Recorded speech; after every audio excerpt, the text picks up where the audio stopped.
7 নম্বরটা কি করিয়েছিলাম না হোমওয়ার্ক ছিল? 7 নাম্বারটা হোমওয়ার্ক দিয়েছিলেন আরেকদিন। 7 নম্বরটা হোমওয়ার্ক ছিল, আচ্ছা। 7 নম্বরটা একটু করাবো, কারণ আমাদের লেজার আর ট্রায়াল ব্যালেন্স এই দুইটা জিনিস শেখা হয়নি। আমরা লেজার এবং ট্রায়াল ব্যালেন্স এই দুইটা জিনিস শিখবো। তাহলে লেজার আর ট্রায়াল ব্যালেন্স করতে গেলে আমাদের সবার আগে জাবেদাটা করে নিতে হবে। তো আমরা এই অঙ্কটা জাবেদাটা শিখবো, এরপরে লেজার শিখবো, এরপরে ট্রায়াল ব্যালেন্স শিখবো, দুইটাই শিখবো।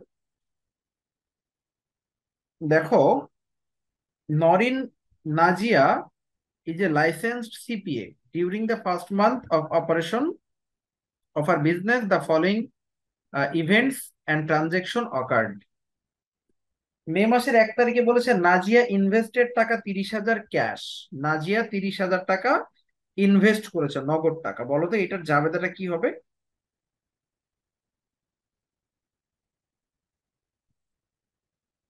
30,000 টাকা ইনভেস্ট করলে জাবেদাটা কি হবে? Cash debit capital credit. Cash debit capital credit. Okay, very good, cash debit capital credit. মালিক যদি কোনো কিছু ইনভেস্ট করে, যেটা ইনভেস্ট করবে, নগদ টাকা ইনভেস্ট করলে নগদ টাকা ডেবিট, ফার্নিচার ইনভেস্ট করলে ফার্নিচার ডেবিট, যেটা ইনভেস্ট করবে ওইটা debit, capital credit. Very good. 2 নম্বরে বলছে যে hired a secretary receptionist at A salary টাকা 1,000 পার মান্থ। প্রতি মাসে 1,000 টাকা স্যালারিতে একজন রিসিপশনিস্ট নিয়োগ দেওয়া হয়েছে। এটা জাবেদা কি হবে? এটা জাবেদা নয় স্যার। নো এন্ট্রি হবে। এটার জাবেদা হবে না, কেন হবে না? এটা কোনো এর লেনদেন কোনো না। লেনদেন হয় নাই এজন্য। এটা কোনো লেনদেন হয় নাই। ভেরি গুড, এটা কোনো লেনদেন হয় নাই, এই জন্য এটার জাবেদা হবে না। আচ্ছা, হায়ার যদি লেখা থাকে তাহলে আমরা বুঝবো যে এটা নিয়োগ দেওয়া হয়েছে, হায়ার করা হয়েছে, নিয়োগ দেওয়া হয়েছে। তো নিয়োগ দেওয়া হলে কোনো জাবেদা হবে না। যখন টাকা পরিশোধ করা হবে তখন জাবেদা হবে। 3 তারিখ, পারচেস টাকা 1500 টাকা ক্রয় করা হয়েছে অফ সাপ্লাইজ। সাপ্লাইজ মানে আমরা জানি মণিহারি, অন অ্যাকাউন্ট বাকিতে। তাহলে বাকিতে 1500 টাকার সাপ্লাইজ কেনা হয়েছে ফ্রম গ্রিন সাপ্লাই কোম্পানি। 1500 টাকা সাপ্লাইজ বাকিতে কেনা হয়েছে, এটা জাবেদা কি হবে? Supplies debit supplies debit accounts payable credit. Supplies debit accounts payable credit. Supplies একটা সম্পদ, কোন সম্পদ যদি ক্রয় করি ওই সম্পদটা ডেবিট করতে হয়। কোন সম্পদ ক্রয় করলে ওই সম্পদটা ডেবিট করতে হয়, আর পেয়েবলটা ক্রেডিট করতে হয়। যেহেতু বাকিতে কিনছি, তাহলে এটা হবে supplies debit accounts payable credit. ঠিক আছে, ভেরি গুড। পরেরটা 7 তারিখ বলছে যে পেইড অফিস রেন্ট অফ টাকা 900 cash for the month. Office rent মানে অফিসের ভাড়া পরিশোধ করা হয়েছে, 900 টাকা অফিসের ভাড়া পরিশোধ করেছে। তাহলে বলো তো অফিসের ভাড়া যে পরিশোধ করেছে এটা জাবেদাটা কি হবে? Rent expense debit cash credit.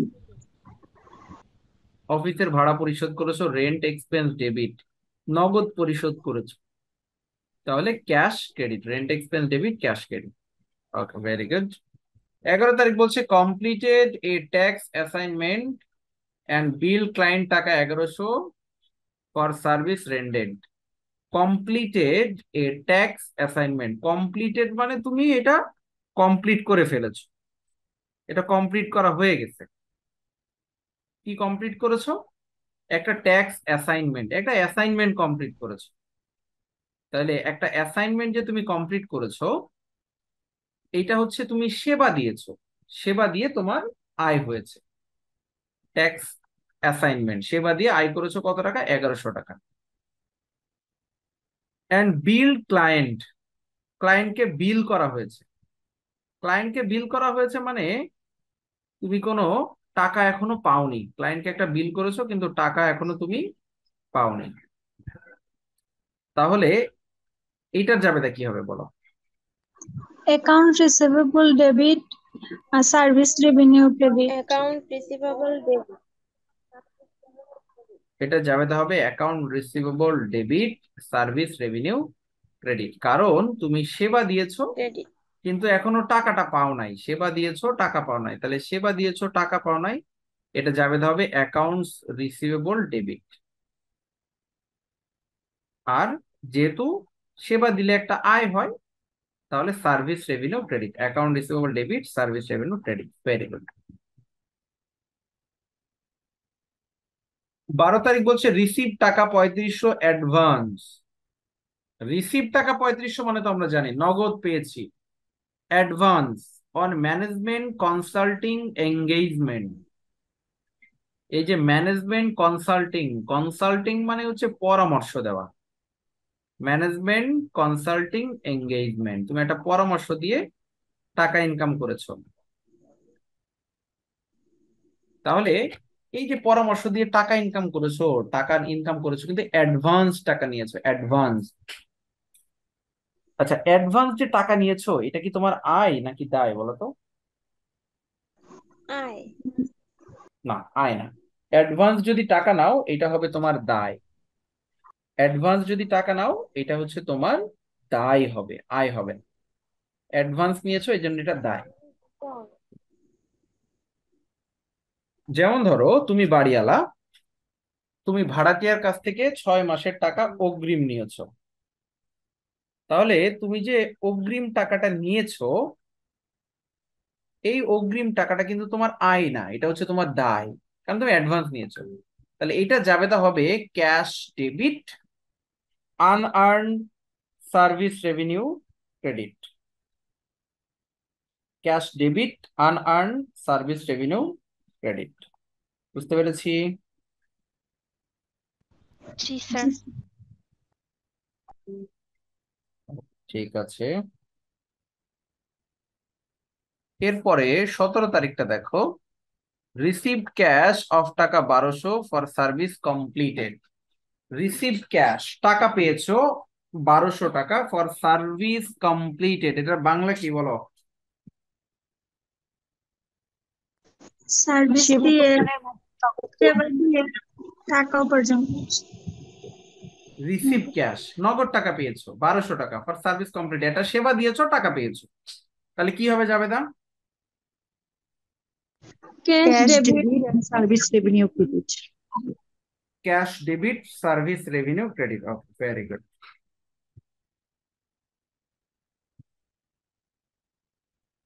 এরপরে 31 তারিখ পেইড সেক্রেটারি রিসিপশনিস্ট 1000 টাকা স্যালারি ফর দ্য মান্থ। এই মাসের জন্য ওই যে সেক্রেটারি রিসিপশনিস্টকে বেতন দিয়েছো 1000 টাকা, তাইলে বেতন যে দিয়েছো এটা কিন্তু তো একটা খরচ, তাহলে এটা যাবে কি হবে?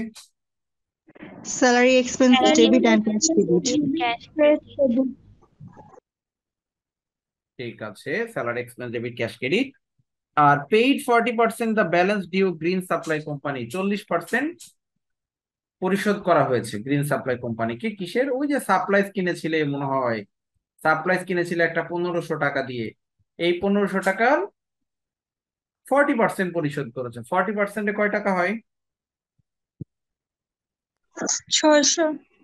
600 টাকা। তাহলে 600 টাকা পরিশোধ করেছো, যাবে হবে accounts payable debit cash credit, মানে পাওনাদারকে তুমি টাকা দিয়েছো, তখন যখন তুমি কেনো তখন একটা পাওনাদার হয়েছে, অ্যাকাউন্টস পেবল হচ্ছিল, সেই অ্যাকাউন্টস পেবল কে পরিশোধ করেছো, তাহলে অ্যাকাউন্টস পেবল ডেবিট।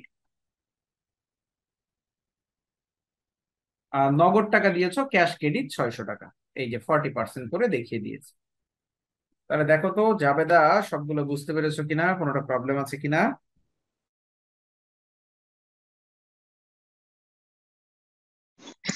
স্যার 2 নম্বর যেটা দিচ্ছে এটার তো কোনো জাবেদা নাই, তো এটা কি মানে অঙ্ক দেখাতে হবে যে নো এন্ট্রি দিয়ে দেখাতে হবে? হ্যাঁ, নো এন্ট্রি দিয়ে দেখাই দিবা, ঠিক আছে, এটা নো এন্ট্রি দিয়ে দেখাই দিবা।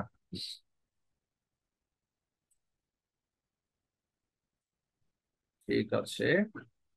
এখন আমাদের এ নাম্বার রিকোয়ারমেন্টটা শেষ হলো, যে জার্নালাইজ দ্য ট্রানজেকশন। বি নাম্বারে বলেছে post to the laser account. Laser account মানে খতিয়ান করো, লেজার মানে হচ্ছে খতিয়ান। তো খতিয়ান করার আগে খতিয়ান কিভাবে করতে হয় সেটা একটু শিখতে হবে। খতিয়ানের ছকটা শিখতে হবে। খতিয়ান দুই ভাবে করা যায়। একটাকে বলে হচ্ছে টি ছক, একটাকে বলে হচ্ছে টি ছক, আর একটাকে বলে হচ্ছে চলমান জের ছক। চলমান জের, একটা হচ্ছে টি ছক আর একটা হলো চলমান জের ছক।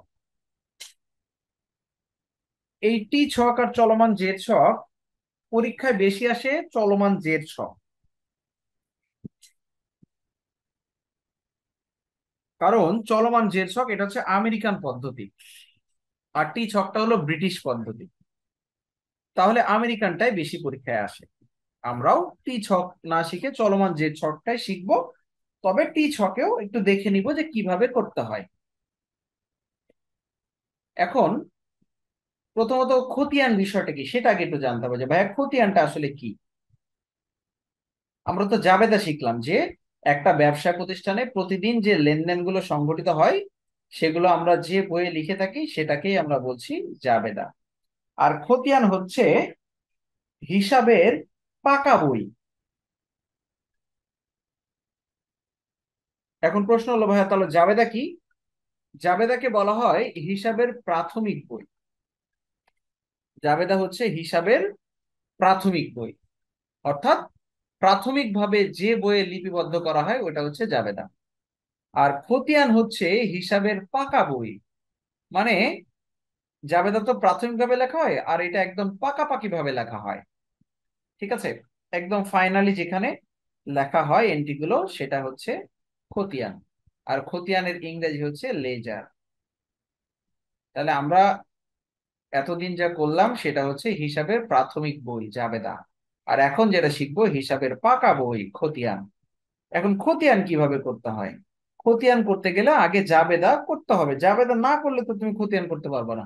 মানে প্রাথমিক বইতে যদি লিপিবদ্ধ না হয় তাহলে তুমি ফাইনাল বইতে কিভাবে লিপিবদ্ধ করবা? এই জন্য আগে প্রাথমিক বই লিপিবদ্ধ করে তারপরে সবার পরে লেজার করতে হবে। এখন কিভাবে লেজার করে সেটা আমরা একটু শিখবো। এই যে জাবেদা যে করেছি না, এখানে জাবেদা করেছি দেখো কয়টা। এখানে আছে হচ্ছে 31 তারিখ পর্যন্ত। এক দুই, আচ্ছা 2 নাম্বারটা তো হবে না।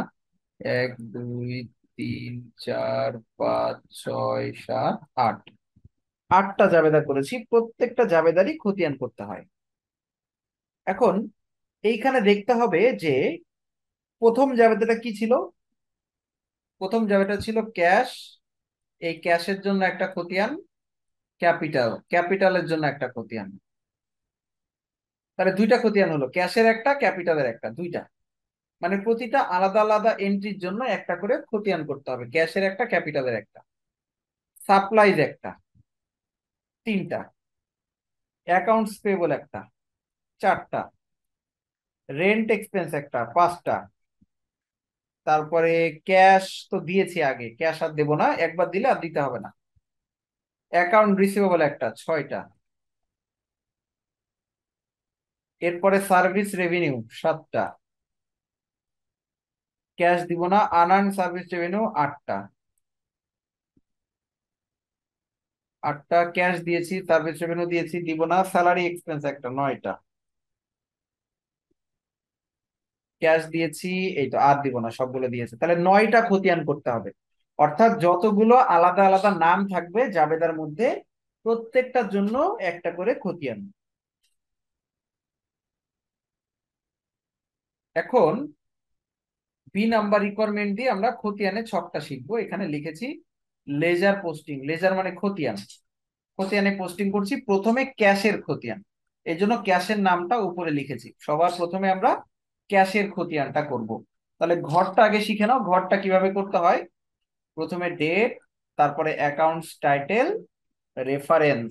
Date, accounts title, reference, debit টাকা, ক্রেডিট টাকা, আবার ব্যালেন্সের মধ্যে একটা ডেবিট পাস একটা ক্রেডিট পাস। তাহলে ঘরটা কাটা শিখে ফেলতে হবে। Date, accounts title, reference, debit টাকা, ক্রেডিট টাকা, আবার ব্যালেন্সের মধ্যে ডেবিট ক্রেডিট। এখন আসি খতিয়ান কিভাবে করতে হয়। ঘরের নামটা মুখস্থ করে ফেলবা, ঠিক আছে। এখন আসি খতিয়ানটা কিভাবে করতে হয়।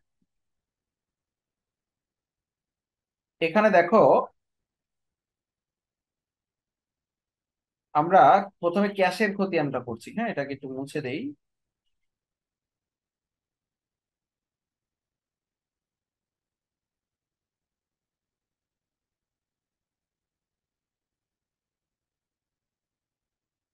ওকে, আমরা প্রথমে ক্যাশের খতিয়ানটা করছি, তাহলে তোমাকে আগে খুঁজতে হবে যে ক্যাশ কোথায় কোথায় আছে। যে এইখানে একটা ক্যাশ আছে। আচ্ছা বলো, এই যে ক্যাশ, এটা কি ডেবিট পাশে আছে না ক্রেডিট পাশে আছে? কোন পাশে আছে বলো তো? ডেবিট ডেবিট ডেবিট পাশে আছে। কত টাকা আছে ডেবিট পাশে? 30,000 30,000 টাকা। আর এর বিপরীত নামটা কি? Capital capital. ক্যাপিটাল তাহলে ক্যাশ আছে ডেবিট পাশে, আমরা খতিয়ানে ডেবিট পাশে টাকা বসাবো, কিন্তু নামটা লিখবো ওই বিপরীত নামটা, দেখো ক্যাপিটাল। অর্থাৎ নাম লিখবো বিপরীত নাম, কিন্তু টাকা বসাবো ক্যাশ যেই দিকে আছে, টাকা বসাবো সেই দিকে। আবার এই টাকাটা ব্যালেন্সের ঘরেও ডেবিট পাশে বসাই দিব। আবার দেখো এখানে আমরা খতিয়ান করছি কার? ক্যাশের খতিয়ান। ক্যাশের খতিয়ান করার সময় দেখবো যে ক্যাশ কোন দিকে আছে। ক্যাশ ডেবিট দিকে আছে। ক্যাশ ডেবিট দিকে, আমরা টাকা বসাবো ডেবিট দিকে, কিন্তু নাম লিখবো বিপরীত নামটা। তাহলে আমরা নাম লিখবো ক্যাপিটাল, কিন্তু টাকা বসাবো ডেবিট পাশে। তাহলে আমরা এখানে দেখো ডেবিট পাশে টাকা বসাইছি, আবার ব্যালেন্সেও ডেবিট পাশে টাকা বসাইছি, নাম লিখেছি ক্যাপিটাল। এবার দেখবো ক্যাশ এর পরে কোথায় আছে, কয় তারিখে আছে ক্যাশ এর পরে? 7 তারিখ এরপরে 7 তারিখে ক্যাশ আছে। 7 তারিখে ক্যাশ ডেবিট না ক্রেডিট? ক্রেডিট ক্রেডিট তাহলে আমি টাকা লিখবো ক্রেডিট পাশে, 900 টাকা লিখবো ক্রেডিট পাশে, কিন্তু নাম কি লিখবো? রেন্ট রেন্ট এক্সপেন্স তাহলে দেখো নাম লিখেছি রেন্ট এক্সপেন্স, আর টাকা লিখেছি ক্রেডিট পাশে। তাহলে আমার ব্যালেন্সের ঘরে 30,000 টাকা ডেবিট ব্যালেন্স ছিল, এখন 900 টাকা ক্রেডিট পাশে আসতেছে। তাহলে ডেবিট ক্রেডিট বিয়োগ করে এখানে দেখো 29,100 টাকা ডেবিট ব্যালেন্স অবশিষ্ট আছে। ডেবিট ব্যালেন্স 30,000 টাকা ছিল, এই 30,000 টাকার মধ্যে 900 টাকা যেহেতু একটা ক্রেডিট ব্যালেন্স এসেছে, আমি বিয়োগ করে ডেবিটে আর অবশিষ্ট আছে 29,900 টাকা। আচ্ছা, এরপরে ক্যাশ আর কোথায় আছে বলো? কয় তারিখ? 12 তারিখ 12 তারিখ। 12 তারিখে ক্যাশ আছে। ক্যাশ কি ডেবিটে না ক্রেডিটে? ডেবিট ডেবিটে ডেবিট দিকে। কত টাকা? 3500 তাহলে আমরাও ডেবিট পাশে 3500 টাকা লিখবো, কিন্তু নাম কোনটা দিব? আনআর্নড সার্ভিস রেভিনিউ আনন্দ সার্ভিস। তাহলে নাম দিব আনন্দ সার্ভিস রেভিনিউ, টাকা বসাবো ডেবিট পাশে। এখন আমার ব্যালেন্সে ছিল 29,100, নতুন করে আবার ডেবিট হয়েছে, তাহলে ডেবিট ডেবিট যোগ করে 32,600 টাকা বসাবো। তাহলে যদি ডেবিটে হয় তাহলে যোগ করে বসাবো, আর ক্রেডিটে হইলে বিয়োগ করে বসাবো, ঠিক আছে? এরপরে ক্যাশ কয় তারিখে আছে? 17 ক্যাশ কোন দিকে? ডেবিট ডেবিট তাহলে আমরা ডেবিট পাশে টাকা লিখবো, নাম কি লিখবো? সার্ভিস রেভিনিউ সার্ভিস রেভিনিউ তাহলে এখানে দেখো সার্ভিস রেভিনিউ, টাকা বসাইছি ডেবিট পাশে। তাহলে ডেবিট ডেবিট যোগ করে এই 32,600-র সাথে 1200 যোগ করো, 33,800। এরপরে ক্যাশ কোথায় আছে? 31। 31 তারিখে কোন দিকে আছে? Cash credit debit sorry credit cash ক্রেডিটে। 31 তারিখে ক্যাশ আছে ক্রেডিট পাশে, তাহলে টাকা লিখবো ক্রেডিট পাশে, কিন্তু নাম কি দিব? স্যালারি স্যালারি এই যে স্যালারি এক্সপেন্স, টাকা দিয়েছে ক্রেডিট পাশে, তাহলে ক্রেডিট হইলে বিয়োগ করে বসাই দিবা।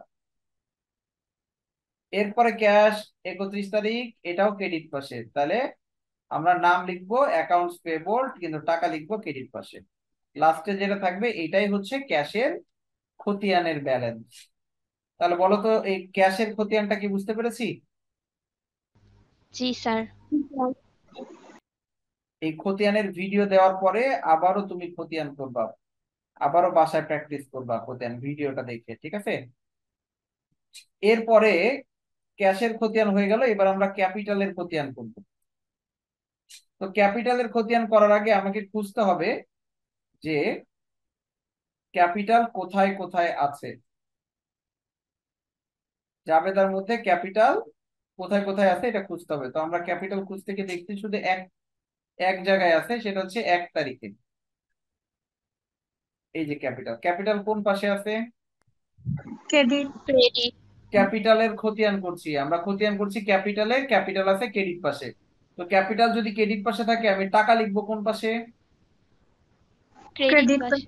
টাকা লিখবো ক্রেডিট পাশে, কিন্তু নামটা কি লিখবো? ক্যাশ। ক্যাশ। নামটা লিখবো ক্যাশ। তাহলে দেখো এখানে নাম লিখেছি ক্যাশ, টাকা লিখেছি ক্রেডিট পাশে। টাকা, আচ্ছা ডেবিটে হবে না, টাকা হবে, এটা ভুল করেছে, টাকা হবে ক্রেডিট পাশে। তাহলে ব্যালেন্সের ঘরও ক্রেডিট পাশে বসবে। বুঝতে পেরেছি?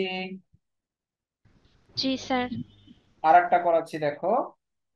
তাহলে আমরা ক্যাশের করে ফেললাম, ক্যাপিটাল করে ফেললাম, এরপরে সাপ্লাইজেরটা করব। আচ্ছা, তাহলে সাপ্লাইজের যদি আমরা খতিয়ান করি, সাপ্লাইজ কোন পাশে আছে? ডেবিট। ডেবিট। ডেবিট পাশে। তাহলে টাকা বসাবো ডেবিট পাশে, নাম লিখবো কি? Accounts account. পেয়েবল। তাহলে এই যে সাপ্লাইজ, নাম লিখেছে অ্যাকাউন্টস পেয়েবল, ডেবিট পাশে ছিল, টাকা ডেবিট পাশে, ব্যালেন্সেরও ডেবিট পাশে। বুঝতে পেরেছি কিভাবে করতে হবে খতিয়ান? জি স্যার। জি। এইভাবে ক্যাশের, ক্যাপিটাল, সাপ্লাইজ, তারপরে দেখো অ্যাকাউন্টস পেয়েবল, রেন্ট এক্সপেন্স, তারপরে account receivable, service revenue, unearned service revenue, salary, প্রত্যেকের একটা করে খতিয়ান করতে হবে। সবগুলা বলেছিলাম 9টা খতিয়ান করতে হবে, দেখো এখানে 9টা খতিয়ানই করা আছে। এইভাবে ঘর কেটে 9টা খতিয়ান তোমাকে করে নিতে হবে। আর সি নাম্বার রিকোয়ারমেন্টে বলেছে prepare a trial balance. Trial ব্যালেন্সের বাংলা হচ্ছে রেওয়া মিল। ট্রায়াল ব্যালেন্সের বাংলা হচ্ছে রেওয়া মিল। এখন কথা হচ্ছে যে, তাহলে আমি শুরুতে বলেছিলাম জাবেদাটা করাইলাম, এরপরে লেজারটা শেখাইলাম, এখন আমরা শিখবো রেওয়া মিলটা কি। রেওয়া মিল মানে হচ্ছে হিসাবের গাণিতিক শুদ্ধতা, হিসাবের গাণিতিক শুদ্ধতা যাচাই করার একটা পদ্ধতি, একটা মাধ্যম। রেওয়া মিলের মাধ্যমে আমরা হিসাবের গাণিতিক শুদ্ধতা যাচাই করে থাকি। তো কিভাবে যাচাই করে থাকি? আমরা আমরা যে খতিয়ান করি, এই খতিয়ানের কোনো এন্ট্রি ডেবিট, যেমন ক্যাশ, ক্যাশের দেখো লাস্টের ব্যালেন্স ডেবিট পাশে, ক্যাপিটালের ব্যালেন্স ক্রেডিট পাশে, সাপ্লাইজের ডেবিট পাশে, অ্যাকাউন্টস পেয়েবলের আবার ক্রেডিট পাশে। মানে এক একটার ব্যালেন্স ডেবিটে হয়, ক্রেডিটে হয়, বিভিন্ন ভাবে হয়। তবে দিন শেষে এই ডেবিটের ব্যালেন্সের টাকা আর ক্রেডিটের ব্যালেন্সের টাকা মিলতে হবে। তো এইটাই মিললো কিনা, ডেবিট ক্রেডিট দুই পাশ সমান হলো কিনা, এইটাই আমরা রেওয়া মিলের মাধ্যমে করে থাকি। রেওয়া মিলের ইংরেজি হচ্ছে ট্রায়াল ব্যালেন্স। ট্রায়াল ব্যালেন্স মানে হচ্ছে রেওয়া মিল। এই রেওয়া মিলের মাধ্যমে আমরা ডেবিট ক্রেডিট মিল করে থাকি, ডেবিট এবং ক্রেডিট দুই পাশ মিল করে থাকি। তো কিভাবে রেওয়া মিলের মাধ্যমে আমরা মিল করে থাকি সেটা দেখো, কিভাবে রেওয়া মিলের মাধ্যমে মিল করে থাকি। তো আমরা প্রথমে একটা রেওয়া মিলের ছক করে নিব। রেওয়া মিলের ছকটা দেখো, প্রথমে সিরিয়াল নাম্বার, তারপরে অ্যাকাউন্টস টাইটেল, অ্যাকাউন্টস টাইটেল, এরপর হচ্ছে রেফারেন্স, একটা ডেবিট টাকা ক্রেডিট টাকা। অর্থাৎ জাবেদায় যে 5টা ঘর, রেওয়া মিলে সেম ঘর, শুধু ডেটের জায়গায় হবে serial number. Serial number, accounts title, এরপরে হচ্ছে রেফারেন্স, এরপরে হচ্ছে ডেবিট টাকা ক্রেডিট টাকা। এটা হচ্ছে আমাদের ট্রায়াল ব্যালেন্স বা রেওয়া মিলের ছক। ছকের উপরে দেখো কোম্পানির নাম লেখা আছে, তার নিচে লেখা আছে ট্রায়াল ব্যালেন্স, নিচে লেখা আছে মে 31, 2003। ঠিক আছে, সালটা দিয়ে দিতে হবে, অর্থাৎ মাসের নামটা দিয়ে দিতে হবে। তো এখন আমরা এই রেওয়া মিলটা কিভাবে করব? তো তোমার সবার প্রথমে যে কাজটা করতে হবে, আমরা খতিয়ান যে কয়টা করেছি, যেমন প্রথম খতিয়ান করেছি হচ্ছে তোমার ক্যাশের, তাহলে তারপরের খতিয়ান ক্যাপিটাল, তারপরে খতিয়ান সাপ্লাইজ, এই হেডিং এর নামগুলো লিখবো। তারপরে অ্যাকাউন্টস পেয়েবল, তারপরে রেন্ট এক্সপেন্স, এই নামগুলো আমরা এখানে সিরিয়ালে লিখে দিব 1 2 3 4 করে, যে 9টা খতিয়ান করেছি 9টা নাম। প্রথমটা হচ্ছে ক্যাশ, ক্যাশের ব্যালেন্স কত ছিল? 32,200। এটা কোন পাশে ছিল? ডেবিট পাশে, এই জন্য ডেবিট পাশে লিখেছি। দেখো এখানে ক্যাশের ব্যালেন্স এই যে 32,200, লাস্টের ব্যালেন্সটা, এটা কোন পাশে ছিল? ডেবিট পাশে, তাহলে আমরা ডেবিট পাশে লিখবো। তারপরে দেখো ক্যাপিটালেরটা কোন পাশে ছিল?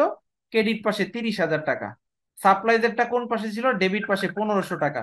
তো যেটা যে পাশে আমরা সেটা সেই পাশে দিয়ে লিখবো, যে ক্যাপিটাল ক্রেডিট পাশে লিখেছি, সাপ্লাইজ ডেবিট পাশে, অ্যাকাউন্টস পেবল ক্রেডিট পাশে, রেন্ট ডেবিট পাশে, অ্যাকাউন্ট রিসিভেবল ডেবিট পাশে, ঠিক আছে, সার্ভিস রেভিনিউ এটা ক্রেডিট পাশে, আনআর্ন ক্রেডিট পাশে, স্যালারি ডেবিট পাশে, দুই পাশ যোগ করলে একই অ্যামাউন্ট হবে 36,700 টাকা। এটা যদি তোমার হয়, সেম হয়, তাহলে তুমি বুঝতে পারবা যে তোমার অঙ্ক হয়েছে। যদি সেম না হয় তাহলে বুঝবা অঙ্ক হয়নি। বুঝতে পেরেছো? জি স্যার।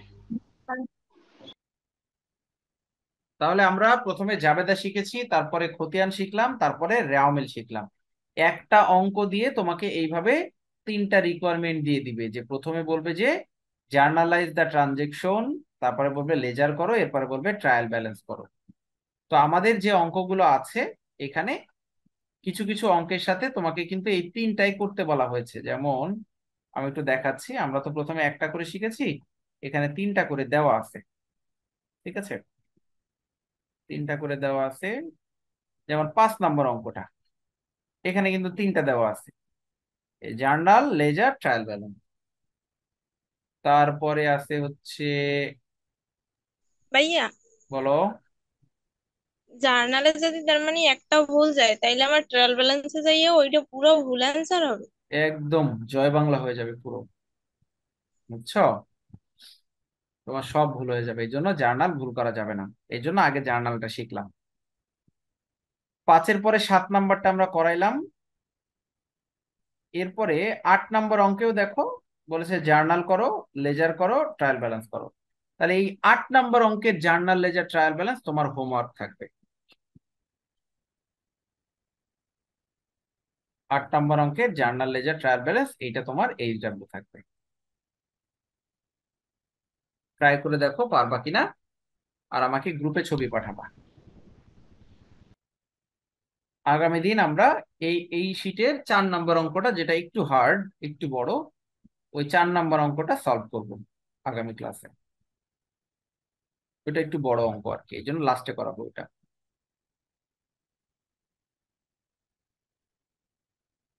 আর কোনো কোশ্চেন আছে? ভাইয়া, আমাদের যে 6 মাসে বই শেষ হওয়ার কথা বলছিলেন, 6 মাসে কি শেষ হবে না আরো বেশি সময় লাগবে? আমাদের 6 থেকে 7 মাস সময় লাগে পুরো সিলেবাসটা শেষ করতে। আমরা চাইলে তো 2 মাসেই শেষ করতে পারি, হ্যাঁ, আমি আচ্ছা, চাইলে 2 মাসে কোর্স শেষ করে দিতে পারি, কিন্তু প্রবলেমটা হলো আমার শেষ হবে, তোমার শেষ হবে না। ঠিক আছে, আমি শেষ সেটাই। করলেই যে তুমি খুব ভালো শিখে ফেলবা 2 মাসের মধ্যে, এরকম না। এই জন্য পড়ানোর একটা আহ, মানে আলাদা একটা সিস্টেম আছে। তো এই যার কারণে আমরা মোটামুটি 6 থেকে 7 মাস সময় নেই, যাতে আমরা সুন্দরভাবে শেষ করতে পারি। না এছাড়া আমাদের ভাইয়া, এমনও সিলেবাস এমনও দেখ, শেষ হলেও যাতে আপনার সাথে মানে থাকতে পারি, কন্টিনিউ করতে পারি, এইরকম কিছু একটা হইলেই হয়। হ্যাঁ, এই জন্য আমরা আমরা একটু ধারাবাহিক ভাবে সিরিয়ালে পড়া। যেমন আমি জার্নালের আজকে কয় নাম্বার ক্লাস, সম্ভবত 5 নাম্বার মনে হয় না জার্নালের। হ্যাঁ, 6 নাম্বার। 6 নাম্বার, 6 নম্বর। 6 নাম্বার ক্লাস। এখন জার্নালের ক্লাস মনে করো আমি 2টা ক্লাস নিয়ে জার্নাল শেষ করে দিতে পারি, জার্নাল, লেজার, ট্রায়াল 2টা ক্লাস নিয়ে শেষ করে দিতে পারি। এতে করে দেখা যাচ্ছে যে তোমার চ্যাপ্টার শেষ হয়ে যাবে 2টা ক্লাস করে, কিন্তু তোমার শেখার ঘাটতি থেকে যাবে। তো যার কারণে আমরা ধারাবাহিকভাবে অনেক সুন্দর করে ক্লাস নেওয়ার চেষ্টা করি। যেমন ইকুয়েশনের উপরে আমি প্রায় 10টার উপরে ক্লাস নিয়েছি। ইকুয়েশনে দেখা যায় 3-4টা ক্লাস নিলেই হয়, কিন্তু 10টা ক্লাস ওখানে নেওয়া 10টাই আর 3টা ক্লাস নেওয়া তো সেম জিনিস না। এই জন্য আমি আচ্ছা চেষ্টা করি। ভাইয়া, হ্যাঁ, হ্যাঁ, আর একটা বলো। কথা হচ্ছে কি, আপনার ইউটিউব চ্যানেলে দেখতেছি 100 ম্যাথ, তারপরে অনেক ক্লাস ছাড়তেছেন, তো আমরা মূলত কি এই ক্লাসগুলো ফলো করব না ইউটিউবের ওগুলাও দেখবো না নাকি? না না, ইউটিউবের ওইগুলো তোমাদের জন্য না। ইউটিউবের ওইগুলো হচ্ছে যারা ক্যান্ডিডেট, অর্থাৎ এইবার যারা ফাইনাল পরীক্ষা দিবে, জি। এবার যারা ফাইনাল পরীক্ষা দিবে ওইটা হচ্ছে তাদের জন্য, ওইটা তোমাদের জন্য না। তোমাদের জন্য হচ্ছে আগে চ্যাপ্টার ওয়াইজ শিখে ফেলতে হবে। ওইটা হচ্ছে বাছাই করা, এক একটা চ্যাপ্টারের উপরে 3টা 4টা করে অঙ্ক নিয়ে ওই ক্লাসগুলো নেওয়া। এখন তুমি যদি এক আর একটা চ্যাপ্টারের উপরে 3টা 4টা অঙ্ক করো আর বাকি কিছুই শিখলে না, তাহলে পরের ইয়ারে তুমি যখন সেকেন্ড ইয়ারে উঠবা, থার্ড ইয়ার উঠবা, তখন এটা তোমার উপরে লোড পড়ে যাবে, তখন তুমি আর শিখতে পারবা না। এই ভাই, জন্য ওই যে ফিনান্সের পিডিএফটার নামে 100 ম্যাথ লেখা কেন? ওইটা কি ও, মানে 100 ম্যাথ কিছু আছে ফিনান্সের নাকি? ওইটা ফিনান্সের ওইটা লেখা হচ্ছে যে ফিনান্স টিচার টোটাল বইয়ের উপরে 100টা ম্যাথ, মানে ওনার টার্গেট যে এই 100টা ম্যাথ স্টুডেন্টরা করলে এখান থেকে কোশ্চেন কমন চলে আসবে। তো 100টা ম্যাথের মধ্যে সবগুলো চ্যাপ্টার ইনক্লুডেড। ধরো এই 100টা ম্যাথ, এক একটা চ্যাপ্টার থেকে হয়তো বা 10টা 15টা করে ম্যাথ দিয়ে উনি টোটাল 100টা ম্যাথ করাবেন আর কি। মানে তো 100টা ম্যাথের ভিতর টাইম অফ ভ্যালুর এই কয়টা ম্যাথ আছে সেই কয়টা এখন করাচ্ছে হ্যাঁ, সেই প্রতিমধ্যে। কয়টা এখন করাচ্ছে, রাইট রাইট। হ্যাঁ, তাই আপনারে বলবো অনেকদিন থেকে, আজকে বললাম এই কথা। না এটা যে কোনো সময় আমাকে জিজ্ঞেস করলেই হয়ে গেল, ঠিক আছে। ক্লাসের মধ্যে আমি কখনো বিরক্ত হই না, যে কোনো প্রশ্ন আমাকে করলেই হবে। আমিও অ্যাকাউন্টিং এর 100 ম্যাথ করাই, তবে আগে আমি যেটা করি 100 ম্যাথ পরে করাই। আমি আমি আগে যেটা করি যে আমি চ্যাপ্টার ওয়াইজ আগে ক্লাস নিয়ে এরপরে শেষের দিকে 100 ম্যাথ করাই, তখন আমার আর করা লাগে না, আমার আর ক্লাস নেওয়া লাগে না। স্টুডেন্টরা দেখেছে 100 ম্যাথের মধ্যে 50টা তারা একা একাই নিজেরাই পারে, ঠিক আছে। আচ্ছা, আর ভাই ওই যে পিডিএফটা দেন নাই এখনো হাতে করে হিসাব কোন- বিজ্ঞানের, ওইটা একটু দিন কষ্ট ও, করে। হাতে করে পিডিএফটা এখনই আমি আপলোড করে দিচ্ছি। ওই আসলে এটা ল্যাপটপে ছিল না, এই জন্য দিতে পারি নাই। এটা অন্য জায়গায় আছে তো, আচ্ছা দিয়ে দিব ওইটা পিডিএফটা। ঠিক আছে। স্যার, ওই দিন বলছিলাম যে আমাদের একটু ধারণা দেওয়ার জন্য যে কিভাবে পড়লে ভালো হবে। আচ্ছা, পড়াশোনাটা এখন যেভাবে করতে হবে, তোমাদের যেহেতু তোমরা ফার্স্ট ইয়ার, অনেকের ইন কোর্স পরীক্ষা শেষ হয়ে গেছে, তো এখন থেকে যে পড়াশোনাটা করতে হবে সেটা হচ্ছে যে প্রতিদিন অ্যাকাউন্টিং আর যাদের ফিনান্স আছে ফিনান্স একটা করে অঙ্ক হইলেও প্র্যাকটিস করতে হবে। এটা হচ্ছে ফিক্সড। মনে করো তুমি যেরকম প্রতিদিন খাবার খাও, ঠিক তেমনি অ্যাকাউন্টিং আর ফিনান্স প্রতিদিন একটা করে অঙ্ক হইলেও তোমাকে প্র্যাকটিসে রাখতে হবে। যে চ্যাপ্টার করতেছো এই চ্যাপ্টারে অ্যাটলিস্ট একটা, ফিনান্সের একটা, অ্যাকাউন্টিং একটা, আর যদি বেশি করতে পারো আলহামদুলিল্লাহ। এরপরে প্রতিদিন মিনিমাম একটা সাবজেক্টের থিওরি পড়তে হবে, যে কোনো একটা সাবজেক্টের। সেটা হতে পারে 2 ঘন্টা, হতে পারে 1.5 ঘন্টা। এখন 2 ঘন্টা 1.5 ঘন্টা 2 ঘন্টা পড়লেই না। তুমি যদি প্রতিদিন, মানে মনে করো যারা অনেক ব্যস্ত থাকো যে ভাইয়া আমি পড়ার সময় পাই না, ভাইয়া পড়তে ভালো লাগে না, তার জন্য আমি বলবো প্রতিদিন 3 ঘন্টা পড়ো, এই অ্যাকাউন্টিং আর থিওরি মিলায় জাস্ট 3 ঘন্টা। না হইলে অ্যাটলিস্ট 2 ঘন্টা থিওরি, 1 ঘন্টা ম্যাথ, 1 ঘন্টা, অ্যাটলিস্ট 2 ঘন্টা। আর যারা একটু সময় পাও যে ভাই আমার তেমন কোনো কাজ থাকে না, আমি বাসায় থাকি, পড়ার সময় পাই, সুযোগ পাই, আমি সকালে উঠি, সকালেও পড়তে পারি সন্ধ্যায়ও পড়তে পারি, তাহলে তাদের জন্য বলবো যে প্রতিদিন 4 ঘন্টা করে পড়বা। বেশি দরকার নেই, 4 ঘন্টা পড়লে এনাফ। অনেক পড়া, কিন্তু এটা নিয়মিত ধারাবাহিকতা রাখতে হবে। ধারাবাহিকতা যদি না রাখো তাহলে হবে না। প্রতিদিন 4 ঘন্টা করে। তো তো এই ভাই বই কি সিস্টেমে নতুন কিনতে হবে না পুরোনো বই দিয়েও পড়া যাবে? পুরোনো বই হইলে, খুব বেশি পুরোনো বই না, 1 বছরের পুরোনো বই হলে হবে। কিন্তু খুব বেশি পুরোনো বই নিলে সেখানে সব ধরনের কোশ্চেন, বোর্ড কোশ্চেন সেগুলো আর পাওয়া যায় না, ঠিক আছে। খুব আচ্ছা বেশি ঠিক পুরোনো আছে। বই নিবা না। স্যার, থিওরি গুলো পড়তে তো মানে গুলিয়ে ফেলি সব কিছু, না, এটা মনে একদিনই থাকে। হবে না, এটা মাত্র মাত্র তোমরা শুরু করেছো, আস্তে আস্তে হবে, আস্তে আস্তে হবে, এত চাপ নেওয়ার দরকার নেই। আস্তে আস্তে হবে, যতটুকু ক্লাস হচ্ছে ততটুকু ক্লাসের তালে তালে তুমি শেষ করো, তাহলেই শেষ হবে, ঠিক আছে। স্যার, থিওরির নোট গুলা ম্যাম বলছিলেন নোট করতে, তো জিনিসগুলো কিভাবে নোট করলে ভালো হবে, মানে আমাদের জন্য সুবিধা হবে। আচ্ছা, তাহলে আহ ম্যামকে আমি একটু বলে দিব তোমাদের সাথে এটা ডিটেলস নিয়ে একটু আলোচনা করতে, কিভাবে নোটগুলা করবা নেক্সট ক্লাসে। আর যদি ম্যাম না বলে তাহলে আমি বলে দিব নেক্সট ক্লাসে, সমস্যা নেই। আর তোমাদের যাদের পেমেন্ট এখনো করা হয়নি, আমি দেখলাম এখনো মনে হয় 7-8 জনের পেমেন্ট বাকি আছে। তো যাদেরটা এখনো বাকি আছে একটু করে দিও, কারণ এই মাসের তো আজকে 14 তারিখ হয়ে গেছে, প্রায় অর্ধেক হয়ে গেছে। বলেছিলাম 10 তারিখের মধ্যে দিয়ে দিতে, ম্যাক্সিমামই দিয়ে দিয়েছো 10 তারিখের মধ্যে, বাট এখনো কয়েকজনের বাকি আছে। তারা একটু এই নাম্বারে পেমেন্ট করে আমাকে একটা এসএমএস দিয়ে দিও, ঠিক আছে। তাহলে আজকে আমরা এই পর্যন্তই করছি, শেষ করে দিচ্ছি আজকের ক্লাস। ভিডিওটা রাতেই দিয়ে দেবো ইনশাল্লাহ, ঠিক আছে।